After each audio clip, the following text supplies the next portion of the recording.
Today is Friday, and literally this past Sunday, I posted a video talking about how excited I was to see the New Orleans Pelicans really try to realize their full potential because they hadn't been healthy for the last few years, and I was so excited to see this team that it felt like it was sort of flying under the radar. I was so excited to see what they could possibly do in the playoffs because however you feel about the fit of some of their top guys or whatever questions you have, like this still just had so much raw talent that I feel like was finally getting a chance to materialize because for the first time in so long, they were finally healthy. And literally 4 days later, Brandon Ingram hurts his goddamn knee. It's being called a bone contusion in the left knee, which is apparently better than what people thought might have happened. Like, I guess some people thought he might have torn his ACL.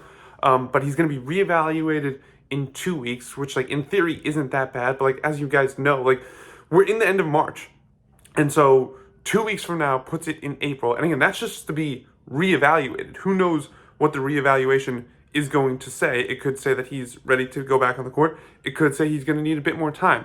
I think just what's so unfortunate is that, like, Brandon Ingram, because he's such a thin guy, he doesn't necessarily strike me as someone who could just, like, immediately come back and just, like, boom, he's ready to go. Like, he definitely needs to, like, some ramp up period. And so even in the best case scenario where he comes back in 2 weeks and he hits the court, like, is that still enough time to get him ready before the playoffs start?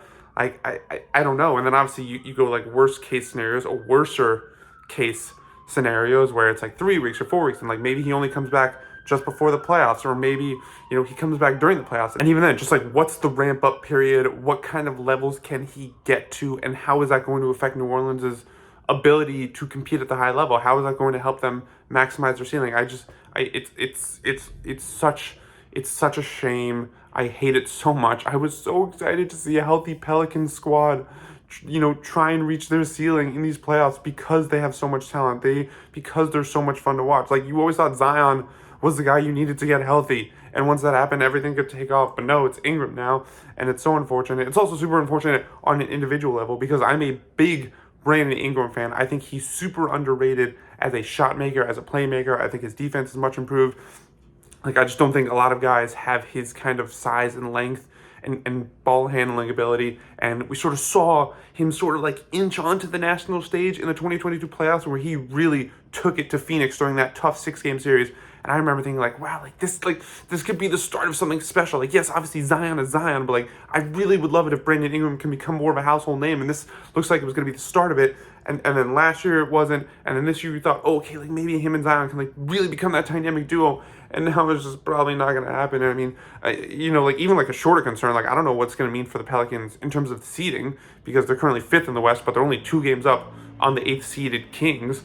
And so like you lose your second best player with like however many games to go. Like, is that enough to hold on? I don't know. I'm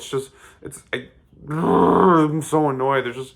It's so frustrating. If a team's not going to reach its potential, I want it to just be because they weren't good enough, not because of injuries. And it seems like injuries just keep hurting the Pelicans every single year. And the fact that this was also just like a freak sort of like wrong place at the wrong time. It wasn't like a stress injury or just his body reacted poorly. It was like a collision type thing. Like, it's so unfortunate. So I hope it's like, best case scenario, he comes back in 2 weeks. He's able to ramp up towards the end of the regular season.